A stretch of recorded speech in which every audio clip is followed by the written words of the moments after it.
Good evening and welcome to another installment of the New York Minute Sports Show. Brian Cashman's media excuse tour is not over. He calls in WFAN and things get a little testy. We've got highlights. It's New York Minute Sports. It's New York sports for New York nuts. Don't forget to like. Don't forget to subscribe. Let's go!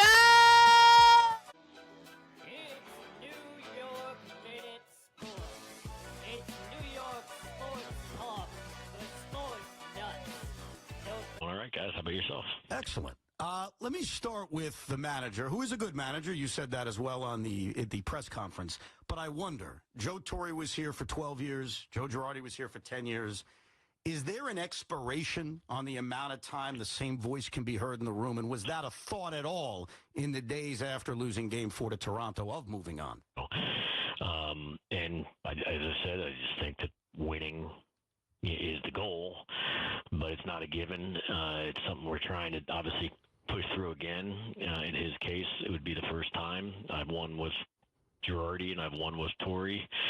They were different teams, that they had. Some teams that they had were more than capable that didn't punch through that people thought were good enough, and others did. It's just not easy, as simple as that. But listen, if I felt that there was a disconnect between manager and players, then that'd be a different conversation. Very important question I want to ask you, because I know callers say this all the time, but they're callers, and I may say this, or talk show hosts may say this, but it's different when it comes from legends. Alex Rodriguez and Derek Jeter implied and basically said that decisions in game are coming from the front office and are not being made by Aaron Boone. Is that true, not true? How do you respond to that? Yeah, I mean, it's not true, clearly. Appreciate you asking so I can clarify. And they don't know. Clearly, they don't know. I know that DJ said that. I don't know what he meant by it. He did say he doesn't have inside knowledge when he said it, but he did say it for whatever reason. And I think that's the boogaboo that people get to throw out there when they got nothing else to throw. It's like, essentially he agrees with me that Aaron Boone's a good manager. This is Derek's commentary, and I agree with him. And then, Yeah, but Brian Cashman is completely lying. I don't care what Brian Cashman says. Derek Jeter is absolutely right. And I know that Derek Jeter isn't the biggest fan of Brian Cashman because Brian Cashman told him to go test free agency when Derek Jeter almost became a Boston Red Sox, and he told him that you're more valuable here than you are anywhere else in Major League Baseball. But that's an out-and-out lie from Brian Cashman, because who is to say any different? Who's to say Brian Cashman is lying? He's where the buck stops. It's not like Hal's going to beep into this conversation and say, hey, Brian's lying here. Yeah, the roster does come from the top. I think this is by committee. And you can also see what happened in last year's World Series. I think Aaron Boone was allowed to manage up until the World Series. And then when they got to the World Series, Aaron Boone's managerial style completely changed, and it seemed like somebody was in his ear. Also, that these nerds from MIT, Harvard, that Brian Cashman hires is in Aaron Boone's ass every day. So it's an out-and-out lie that they don't set the rosters or they implement. You don't think Brian Cashman knows or thinks that he knows who should be playing when they should be playing? Because then there's no excuse for sitting a guy after he hits 3 home runs.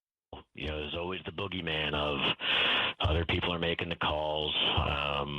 Analytics. People like to throw that too, and none of that's accurate. At the end of the day, you put Joe Torre on a deposition, you put Joe Girardi under a deposition, or you put Aaron Boone under a deposition. I've never picked the lineup. We've never picked the lineup. We don't tell them who to play.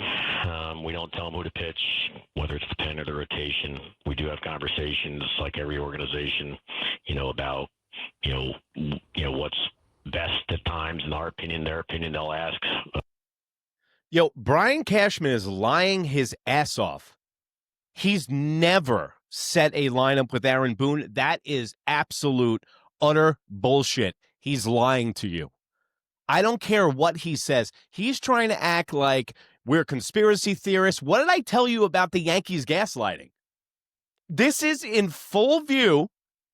Brian Cashman, all he does is gaslight this shit out of fans like me who watch every single day, do the Yankees post-game show, cover these guys day in and day out. I cover them just as much as a beat reporter covers them. And Brian Cashman is out and out lying. You're telling me the first year he was manager, Brian Cashman never set a roster, never set a lineup, never set a pitching rotation with them, never set the rotation in the bullpen? I mean, these guys, I know, listen, they don't want to. This is where they get him also. Brian Cashman knows he's in a win-win proposition here. Hal's not going to come down out of a jetpack, tell him he's wrong in the middle of the interview. He knows that WFAN cannot piss off the general manager of the New York Yankees because then they lose that interviewing power and they lose that slot. If you piss him off too much, he'll never come back. That's why you see Baboon on John Boy all the time, because he signed a contract with them. Brian Cashman, you are something else, bro. You are Senator Palpatine. You are an evil mastermind. It is the evil empire. I hope you're developing the Death Star in our farm system, because I need a World Series real quick, Cashman. Us, various different things, and that's about process and setups. But in the end of the day, they have the power of the lineup and the. By the way, I don't know if you guys saw my last video, Alex Rodriguez has been stalking my Instagram account ever since I made that hit piece against him last week, talking about him being a big phony and the centaur above his bed. Dude, he's been following my account in my stories. I'll show the receipts. He's been following my account every single night for the past week and a half at 3 a.m. So, Alex Rodriguez, if you're obviously watching my stuff, thank you for your service as a Yankee. I can't stand you as a broadcaster. And yes, you are weaseling for Aaron Boone's job or Brian Cashman's job, because you always have premeditation on the tip of your tongue, Alex Rodriguez. And also, that new documentary is coming out. I'm going to be covering that wall to wall. So it's going to be interesting. But yes, Alex Rodriguez has been stalking my Instagram account. Also, Big Sloppy sent bots in on my YouTube channel, 32 comments about a financial business that he was attached to, okay, in the insider trading. He kept mentioning that company, 32 comments with 32 likes on every single comment. Completely botted me out. In fact, it got me a monetization and a copyright strike on my YouTube channel on purpose. So I don't know who's gearing for New York Minute, but I must be hitting the right nerve because people are paying attention. Jazz Chisholm, David Ortiz, Alex Rodriguez, Brian Cashman, hopefully you're next to get your attention because you're lying to the Yankee fan base. Been a fan for 35 years, bro. I know when somebody's pissing on my leg and telling me it's raining outside, and that's exactly what you're doing. And in game, and even in game, to remind fans out there, it's not like the NFL where, and Tiki would know this, I don't, but I think the NFL, that these guys in the press box are connected, looking at offenses and defenses, and they're connected with their headphones to the field level coaches and getting feedback back and forth, et cetera. That doesn't happen in baseball. The dugout lines are all recorded by MLB and followed because of those cheating scandals, and monitored by MLB securities, and no one's calling the dugout. No one's making calls. If guys were making calls in front of players, they would talk to it and speak to it, and it just isn't the case. So it's just a sad, throwaway comment for people to make that don't really know. See, it's not a sad throwaway comment from people you don't know. People are trying to make sense of your lineups. People look at your batting order and they go, what the fuck? So people aren't going after you personally, Brian Cashman. People don't think that you're a bad guy. They're trying to make sense of something that's unexplainable. Because when you see the lineup, or like I'll say again, when a dude goes 4 for 4 and you bench him the next day, what are we supposed to think as a fan base? Are we supposed to not think that this is coming from a computer or an MIT graduate, or it's not coming from you, who is the analytics guy? And you guys got to remember, bro, there was an investigation into the analytics department on the New York Yankees last year, and Brian Cashman is the one that spearheaded that investigation. So he investigated himself. What good is going to come from that? Did you, I don't know your relationship currently with Alex or Derek, but did you call them, text them, and just clarify, or is it just something you don't feel the need to talk to them about? I did call Derek right away. I was like, hey, man, well, out of curiosity, because, Derek. Yo, Victor, thank you very much for the shout out in the comments section. Guys, leave any comments. You have any questions as we're watching this thing? If anything comes to your mind, leave it in the comments. I'll put it up on the screen and I'll answer your question.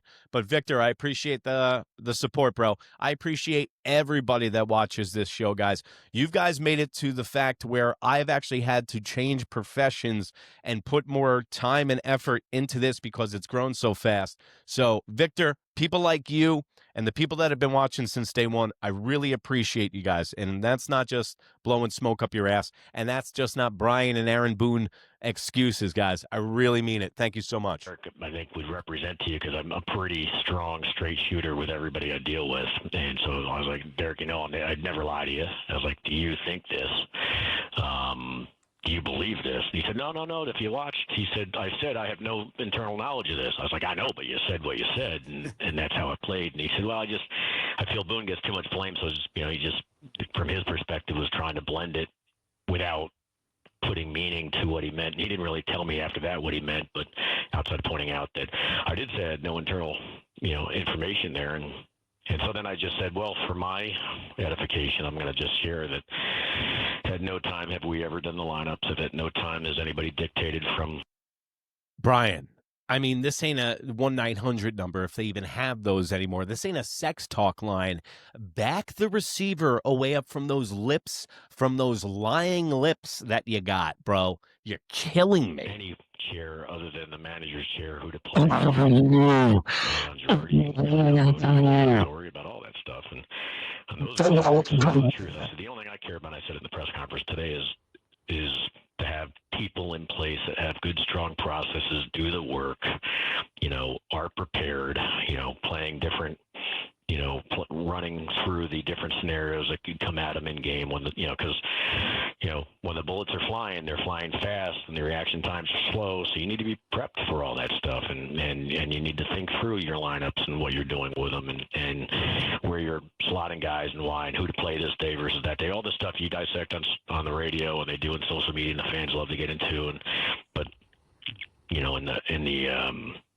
the manager's chair or the coach's chair, they have access to a lot more information. And I actually, and this day will come at some point, I'm not saying I would go into the broadcasting side, but, I have a different perspective where I see things playing out. And if it doesn't make sense, there's usually some other underlying information that's not public, whether it's in the NFL or the NBA or MLB or whatever. Like, I'm speculating in my mind going, I bet you there's something here that they don't know, right.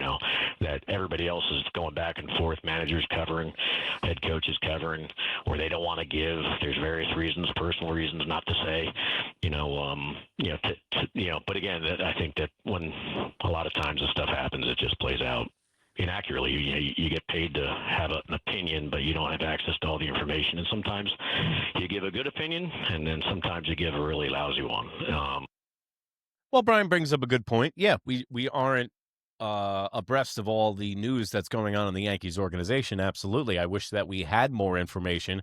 I wish that you guys let us in more information. And yes, even in the NFL, NBA, they even go to greater lengths to cover out what's going on in the locker room.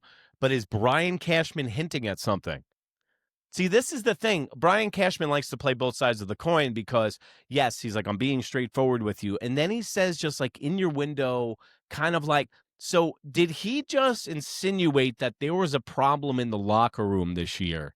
Because he said if there's a problem in the locker room, people won't really disclose it. And there's usually, if you can't put your finger on it, there's an underlying issue that isn't being released to the general public. So does that mean that there was something going on in the Yankees locker room this year? Did Jazz Chisholm have something to do with the chemistry? It seems like when they got guys like Rosario, Caballero, it seemed like the team chemistry, Ryan McMahon, team chemistry went up. These guys got closer. So maybe there is a little bit of a power struggle in the locker room of the New York Yankees that we don't know about, that Brian Cashman wouldn't want to relinquish because it's really nobody's business. In A-Rod's case, he didn't talk about, that I heard anything about manager decisions being made from the front office, because that's false. But he did say stuff about roster construction, which doesn't make any sense, because this is what he's talking about. This is the video I was made about Alex Rodriguez, and he's been stalking me ever since. He said that Brian Cashman has a poorly constructed roster. He says he has 3 DHs. They're 2 left-handed dominant. So this is Brian Cashman's response to what A-Rod said. First of all, they both picked us to win the World Series 48 hours before we got eliminated. One, we're getting eliminated. You had us eliminated by the Cubs, is my understanding, and then A-Rod by the Dodgers. And then 48 hours. That's the one thing about October, which I feel bad for managers and organizations alike, because it's so fleeting, the success, and it's like one day they're getting praised and supported, and everybody. By the way, if you can see the video, Evan is smiling, has a Kool-Aid smile, because he did the same exact thing that Alex Rodriguez did. So actually, Morash was kind of guilty too. I listened to this show, and they were both kind of beating the same drum, but that's why they're both laughing like that. That's hilarious. Yo, and shout out to Loogie in the production booth, man. I would actually speak to Lugauer on hold all the time when I called in Carton and Evan all the time. He's another solid guy. This show is good, solid people. Believes in it, and it looks great, and then the next day you lose, and it's like, you're dumb, you're idiots, and what were they doing? And so you get picked to win the World. I do the same thing, man. Like, after the Yankees win, you're like, hey, man, they could win it all. They could win the World Series. Like, sometimes everyone's like, hey, you said this yesterday. And I was like, yeah, I did. But it's like, I can change my tune, and I can say that the Yankees are completely poorly constructed. I can chew gum and walk at the same time. And I can also want my team to win and be positive on this show, because, like, people are like, oh, why are you being positive? Or like, why are you even like giving Anthony Volpe any kind of praise? It's like, because we can't be 100% negative on here. I just can't get on here all the time and just be like negative, negative, negative. That shit gets old after a while. You'll start getting tired of it. And frankly, I'm not created like that. I'm not built like that. It's how I feel during the day. I could be 3 different people by the end of the day.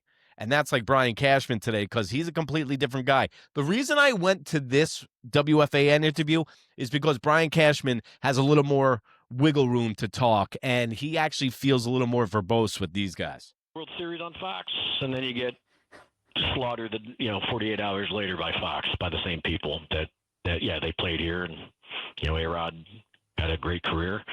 He punched through with 1 championship, and Derek has a lot more than that, and they're obviously respected people, but it doesn't mean their opinions are always correct every time they. Brian Cashman just took a shot at Alex Rodriguez. Did you hear that?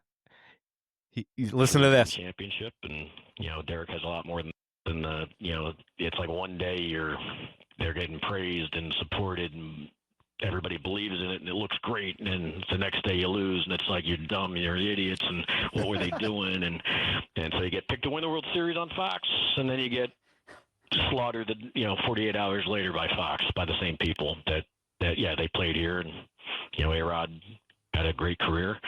He punched through with 1 championship, and Derek has a lot more than that, and they're obviously respected people, but it doesn't mean their opinions are always correct every time they throw them. Guys, I'm going to link the video at the end of this one to my Alex Rodriguez video. It's so funny that I made that A-Rod video a week ago. Now it even makes more sense, because I even touched on the subject of Brian Cashman and telling A-Rod to shut the F up. Because remember when Alex Rodriguez was talking to the fan, he was saying that I'm going to be back from hip surgery in a week, and Brian Cashman got on the line. He's like, I didn't say any of that shit. So either stop this video, go check out the A-Rod video right now, or finish this one and go check it out, because now Brian Cashman is literally saying shit about Alex Rodriguez. He was able to punch through with 1 World Series, and Derek has multiple. He knows that's going to burn A-Rod. If A-Rod's looking at my Instagram channel, he's definitely listening to what Brian Cashman has to say. Brian, Aaron Boone mentioned today he still did not believe the shoulder negatively impacted Anthony Volpe's play, and about 20 minutes later, you admitted that you did believe it affected his play. Is there a disconnect with Anthony Volpe between you and Aaron Boone? No, I clarified that I said I don't think Aaron Boone had an access to Dr. Chris Ahmad that I did.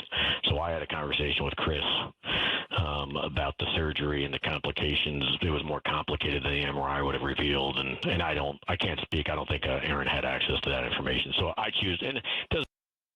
But why wouldn't Aaron have access to that information? Like, why wouldn't Aaron Boone know exactly what the doctor told Brian Cashman? So there is a disconnect. So Morash is right. Because why wouldn't Aaron Boone be on the same page knowing exactly what happened in Anthony Volpe's surgery so you guys can both be on the same page?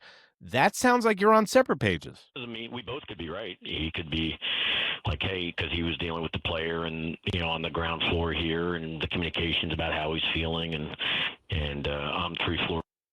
You know what? Maybe Boone's saying that. Maybe that speaks more truth to what Brian Cashman is saying about setting the lineups, because maybe Aaron Boone's saying it wasn't affecting his performance because he was playing Anthony Volpe every day like he was a rented mule. Up and getting the information in the trainings reports and then my more recent information coming right from Dr. Ahmad post surgery. And again, I can't speak if Aaron had that or not. So I choose to believe that it did affect him. It was more than we thought, and it was more than And again, I think all things could be accurate. I think in season we did not believe. I know we're accused of underplaying his injury, but it was based on his communication on how he was feeling every step of the way, and at times when he was struggling, I would even ask the question, hey man, is your shoulder bothering you? And the trainer would tell me, like, I just talked to him this yesterday, and he said he's never felt better. It's got no issues whatsoever, and his physical testing is coming back good, and blah blah blah. And so you roll, and then but.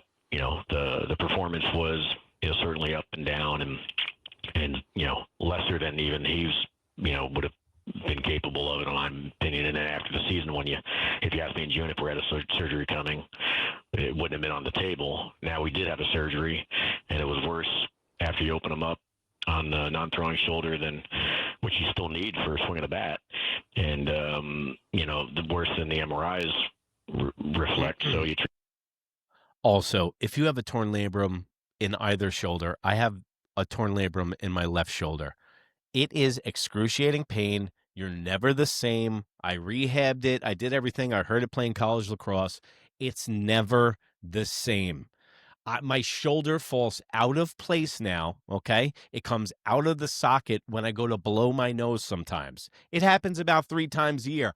It's the luxury of getting old. But what I'm telling you is everyone's like, it's his non-throwing arm. It's this. It's when you do the transfer from your mitt to your throwing hand, that hurts. Ow. That hurts.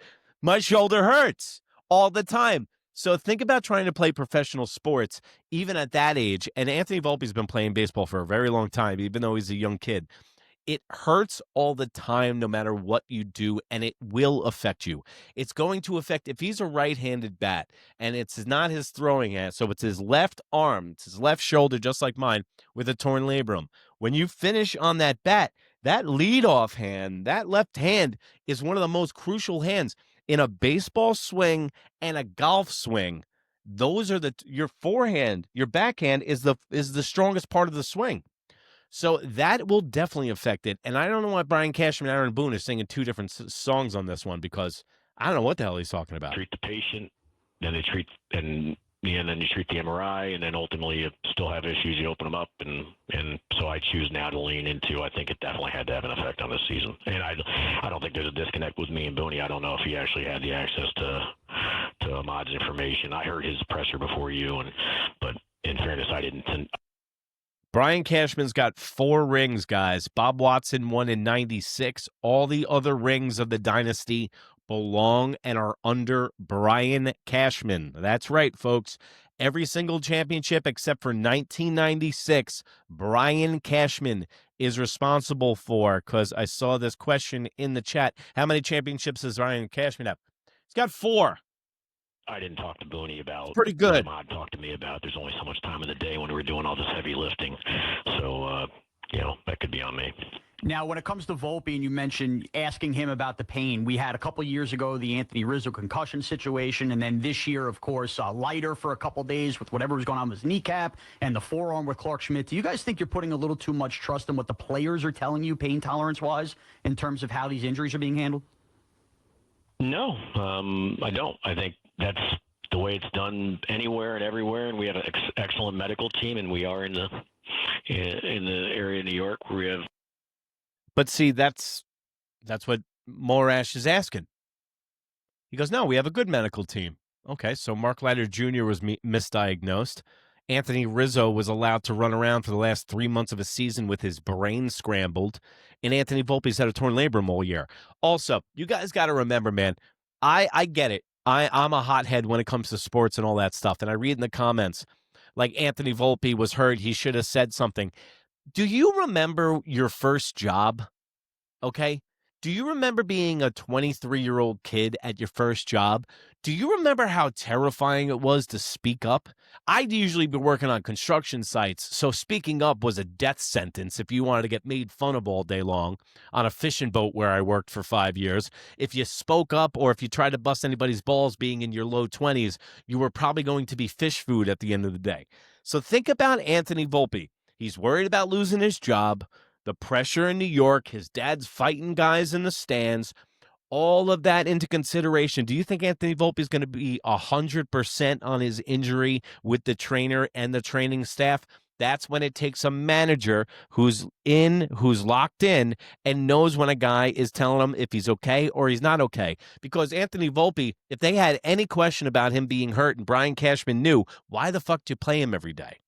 The greatest access to the best doctors in the world, and so like anything else, medicine is a very difficult world. We're dealing with alpha dogs that are playing at the highest athletic level you can possibly play, and in many, if not most cases, their level of pain tolerance is off the chart. And so what I would feel, or you. This is when he was calling Anthony Volpe an alpha dog. You can check that out on my Instagram, NEWYRKMIN on Instagram. Yeah, you know those like really corn wolf, like there is a subsection of human beings in the United States who get together in groups of 6 and they call themselves wolf packs. They're the biggest white trash people you've ever seen in your life, and they get together and they make these videos against other wolf packs. Why do I know this? Because Instagram is schizophrenic. But I put one as Brian Cashman and Anthony Volpe calling him his alpha dog. That was a weird one today at the press conference. I didn't see that one coming. Might feel, which could be radiating. It doesn't even impact him in any way, shape, or form. And even on physical testing, that these athletic trainers get, they go to school, they get, accredited with, passing all these different classes and, move guys into certain, movements. And if it elicits these responses, there's weakness or problems of concern, depending on what area, and helps them pinpoint, the level of risk this is and what this might be. But if they're strong as bulls and they pass through that, and obviously you do MRIs that don't necessarily reveal things, and off you go. But I remember years and years ago we had a pitcher named Humberto Sanchez, and he had elbow complaints. He kept repeating MRIs. Now, clearly the MRIs today are probably a lot more sophisticated than all the way back then. And he was a local kid from the Bronx. And finally, after rehab, failed rehabs, et cetera, numerous MRIs, everything done, you react, it's time to open them up. And then they open up, there's no ligament. He didn't have a ligament. It was blown out, and it was scar tissue that had looked like a ligament per MRI. And so sometimes you don't find out what you need to find out till, the end result is let's open them up and find out what we're dealing with, because everything else is not, something's wrong and you can't figure it out. So. What specifically was the surgery for Volpe, and what timeline are you looking at? He had a labral repair on his non-throwing shoulder, and he will not, you know what? Get out of the microphone. If I remember right, I'm trying to, because we had obviously Rodon as well. Right. No swing for 4 months, and it's, really 6 months between that and Bacon and the rehab and all that stuff. So, he's not going to start the season on time. He'll be sometime in April, if not early May. Will you look at the shortstop position during the offseason and be opportunistic on possibly bringing in an everyday shortstop, or do you look at that position as it's Volpe's when he's back in early May, late April? Kristen, I appreciate it. Kristen says, I got visibly hit in the throat with a line drive playing shortstop when I was 17. Saw stars, couldn't swallow, and I fought with my coach to stay in. Absolutely. When I played lacrosse back in the day, I've gotten probably 11 concussions. You can probably see the way that I host this show that I've had 11 concussions. But yeah, get back in there. You all right? Take some water. Take a seat for a second. Get right back in the game. We need you. And that's what it would be. And you would just completely play concussed. So I knew something was up. I knew that I wasn't 100%, but I wanted to get in the game. It's like giving the keys to a drunk person leaving the bar. If you give them the keys, they'll drive home. We'll see. I mean, I still feel like, Volpe is our guy, and that, he's better. There's a better version of what you saw this past year, but at the same time, we'll go through our process regardless, and see what's available in the marketplace, for all aspects that, and we'll just compare it to what we have and go from there. But my default is I think we have a shortstop. He just won't be our shortstop opening day. And, but I will definitely look at everything and anything that's. How can you say that Anthony Volpe is going to be your shortstop when you have Caballero and Bichette's going to be a free agent? Why wouldn't you go get Bo Bichette? You hurt a divisional rival and you get a high average 200 hit guy. That's exactly what we need. A table setter, a high average contact guy who hits singles and doubles and moves guys around the base pads. We need to get away from station to station with the home run. And Anthony Volpe, I know that he's not going to show all of his cards, and Brian Cashman likes to be coy as hell, but we need Bo Bichette. Or Trevor Story. Trevor Story looks good. He's looked really good on the Red Sox. How would you label his first 3 years in the major leagues? Disappointment, below average, average? Like, you tell me, how would you label what you've gotten out of him 3 years into his career?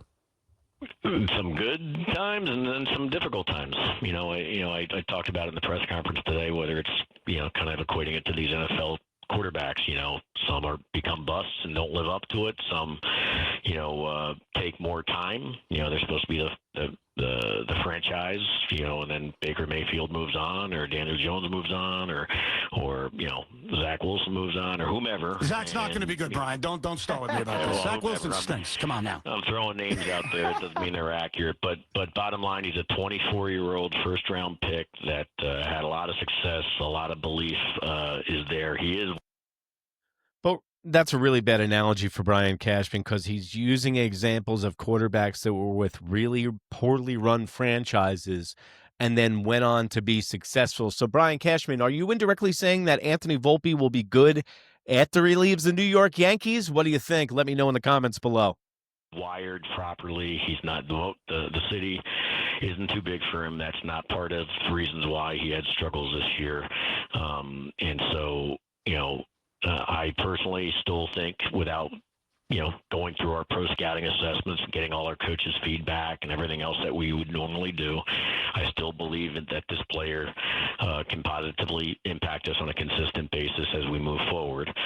But, we'll still go through that. And it doesn't matter, in theory, what I think. I'm an open-minded individual. It matters what I'm going to be exposed to by a lot of people I respect, and it'll either reinforce my personal opinion at this point, or it'll have me pivot and decide something differently. But Robbie, thank God you said something because I just thought I was just taking too many edibles to the head.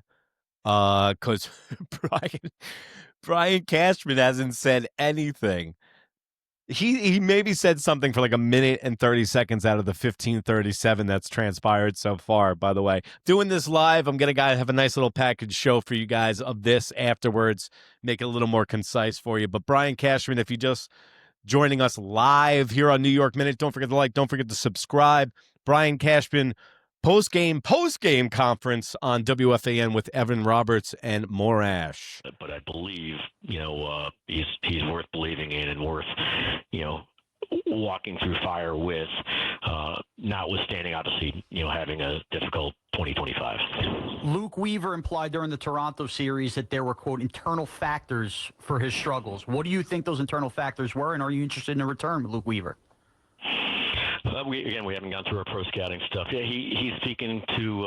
I can't talk about what's moving forward since we haven't talked about it. But he was a great pitcher for us last year. More struggling this year, and what he was talking to is pitch tipping that was communicated with him throughout the entire year, and it just.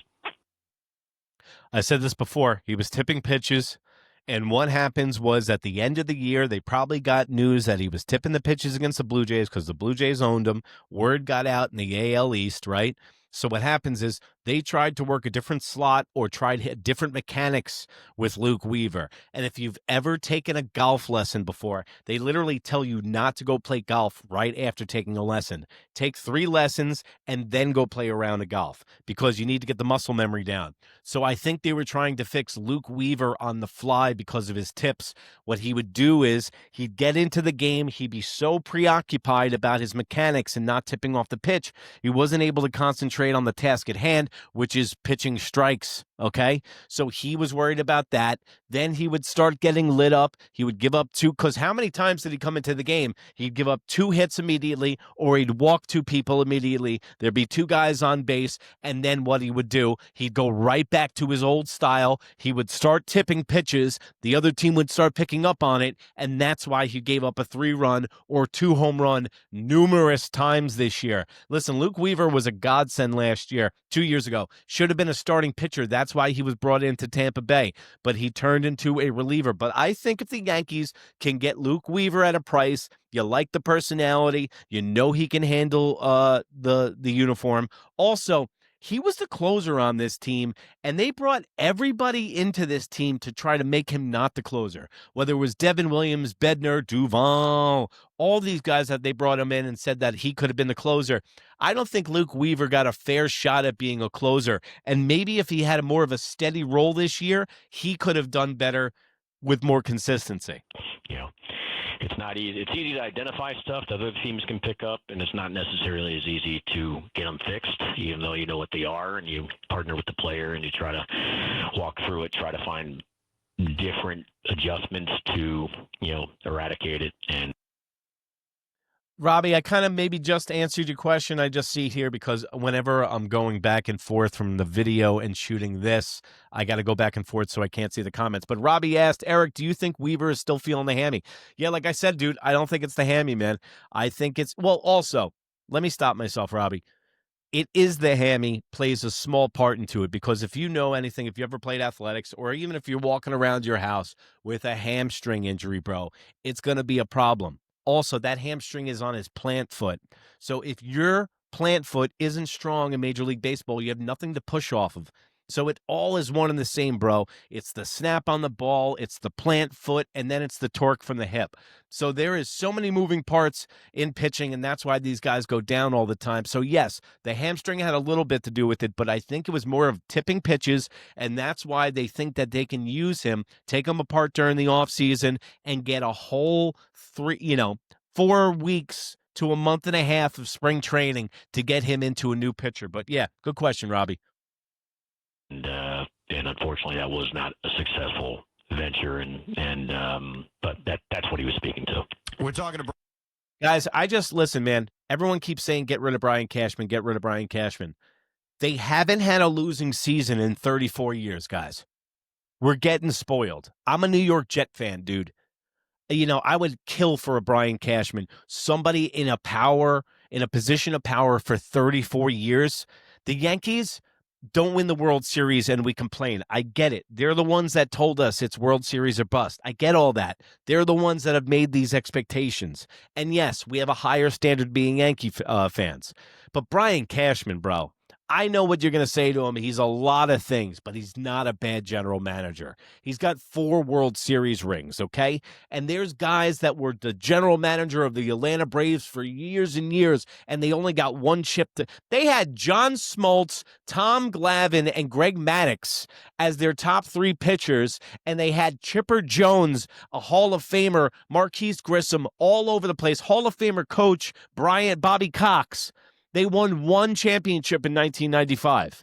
I don't hear anybody busting the Atlanta Braves balls for winning the NL East 23 years in a row, because that's what a winning franchise is. Look what happened to the Braves once they got rid of their guys that they've had for 25 years. You don't know what you have until it's gone. And Brian Cashman's got the secret sauce in baseball, guys. I hate to admit it. I'm not a big fan. Brian Cashman, general manager of the New York Yankees. Will you make a qualifying offer to Trent Grisham? Not sure. Fair question. We'll walk through our process. That's a no, and they shouldn't. He's not going to have the same year next year. His defense is nothing to write home about.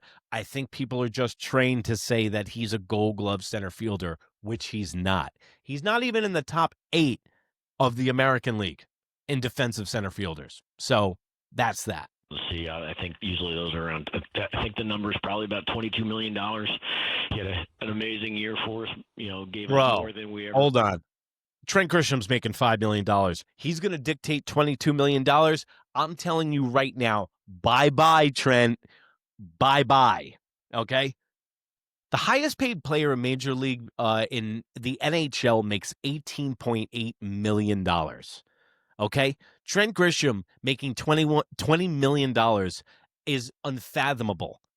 And I bet you around the league, no one's going to be clicking their heels to pay $20 million. Unless you're somebody like the Phillies who need a steady center fielder. But I'm telling you, man, it's going to be Harrison Bader 2.0. Could have expected. We like the player. We traded for him with Soto. You saw who Trent Grisham was during the playoffs. That is Trent Grisham's true colors. In a big spot. He had some clutch home runs this year because they changed his swing, like when they brought Carpenter into the New York Yankees about 3 years ago, and he was a gimmicky player this year. The Yankees don't want to say it, but they made him into a Frankenstein. Reggie Jackson and Albert Stein had a baby, and it came out Trent Grisham, but bye-bye, Mr. Stash. And then obviously, despite not playing much in 24, we still tendered him a contract because we valued him and felt there was roles here for him, but the role he wound up playing in the end was so much more important and impact was so much greater than we would have bargained for. So bouquets go his way. He had a hell of a year, and the timing was great for it too. He's a free agent, so that'll certainly be a decision we'll be forced to make sooner than later. How do you decide? Because I know, just as a baseball fan, and no offense to Trent, because he had a great year, I look at him and say, he's not that player. I mean, I look at the rest of his career. How do you make that decision on a guy who was one player his entire career, and then in a contract year? See, this is why Evan's the best. He's saying exactly what I'm saying, baby. Like an all-star. How do you decide who's the real Trent Grisham? Yeah, fair question. I know that we have targeted Trent for years because we thought there was more in the tank offensively. We thought he had power. We thought he had plate discipline. He was above average defender. So we had tried to acquire him for a number of years, then finally got him as packaged with that Soto deal. And because of our ballpark and the lift in his swing, we thought this place would be we could actually get some extra mileage out of the bat than he had already provided. But what took place this year, in fairness to anybody having those type of evaluations, nobody had that coming. It was an avalanche of good stuff. So, yeah, those are the tough things you got to wrestle with. Was this past year? Yeah, BT can be a little. Okay, so this is my BT impersonation. He over-explains things. They'll be like, yeah, so we went to my son's bar mitzvah. Oh, yeah, you get the DJ and then the food, right? The catering. And then you bring out the bar mitzvah boy. That's right. Like when he starts to reminisce for no reason, I can't stand Sal Licata on that show. Jesus. more indicative of what he is moving forward.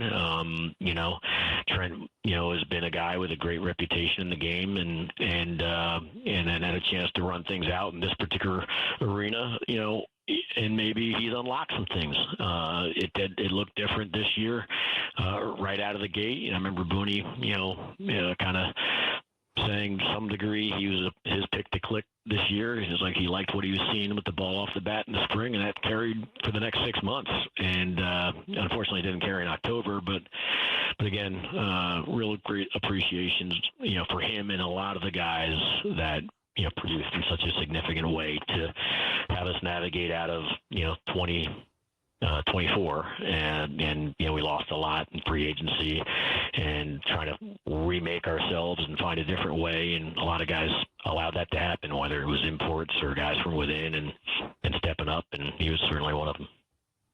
We're talking to Brian Cashman. Do you, and a lot was made during the Toronto series about this. Yo, bro, Sal Licata definitely doesn't like his wife. That's so funny you say that, because every time I listen to him, I'm like, man, I've never heard a dude be more unhappily married I've ever heard in my life. BT, you can tell, loves his family, loves his wife. Yeah, that's right. We go out on date night. Go to see a movie with my wife. Go to see the Jets. And then you got Joe Beningo, bro. Bro, I can't stand the Jets, bro. I'm playing golf down in Jupiter, and I gotta watch Adam Gase with his eyeballs.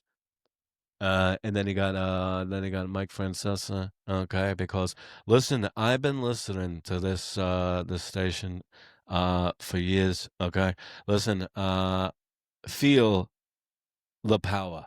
Okay, because they never struck out. Do you believe that you guys strike out too much? Is that something you would want to focus on and think that's kind of a formula to postseason success, to swing and misses? Yeah, I mean, it's definitely something like, for instance, I thought we redid, our offense, when we lost the big man in Juan Soto to free agency. That's a lot of offense that was coming out of our lineup. And so how are we going to replace that? And so essentially a third of our lineup was new this year. We import Bellinger, we import, right below our noses, Trent Grisham kind of fills in. Then you have the combination of Goldschmidt and Ben Rice. That's 3 guys out of the 9. And then eventually in the second half, we acquire Ryan McMahon. So I'd certainly try to get more athletic, more explosive on the base pass, and, give us a lot of different other weapons to deploy, not, to make us in theory better. And so anyway, when the dust settles, I think the back of the lineup, I didn't expect maybe, Volpe to have the years at the back of the lineup the year that he had. I think I'm just going to shoot a whole episode as different characters from WFAN. Bro, I can't believe the Jets, bro. How can you do that? We were golfing down in Jupiter, bro. All right. So anyway, listen, Brian Cashman rambling. Let's be fair and honest to Brian Cashman. The Juan Soto pivot this year, they had a really, really big hurdle to get over this year. Brian Cashman did the best, I think, to his ability to give us a better team during the trade deadline. I think Brian Cashman did what he could do for the New York Yankees after Juan Soto left. I mean, 40 home runs, 100 RBIs, and one of the most clutch players in Major League Baseball history, Juan Soto, leaves the door. You might as well not make the playoffs the next year because, hey, the Mets added him and didn't make the playoffs. So that's another episode for another time. But thank you very much for joining me here, guys, on the live broadcast today. It's been a long one, guys. We had Bubbles Baboon, and now we got Brian Cashman. Also, we got to find a nickname for Cashman. I don't know. It's going to come naturally one day. That's the best way to get a nickname. But listen, guys, if you have any questions, comments, or concerns, don't ask me. No, leave them in the comments section. And thank you so much for watching. I'm going to package this little live broadcast up, make it a little bit shorter, trim that fat, and put it out a little bit later for you tonight. And like I said, guys, New York Minute, we're going full bore at this. October 18th, the merch line launches. October 22nd, I'm at tip-off at Madison Square Garden. Knicks, Cavaliers. I'm going to be out there doing a man-on-the-street interviews. You better come see me because New York Minute's in the house. Guys, I wanted to say thank you so much for being a part of New York Minute. Thank you for growing this channel. Thank you for the 3.5 million views on Instagram this month. And thank you for throwing me this month alone over the 1 million view threshold. I really appreciate it, guys. And remember, it's New York sports for New York nuts. And if you can't be good, be bad, baby. Bye.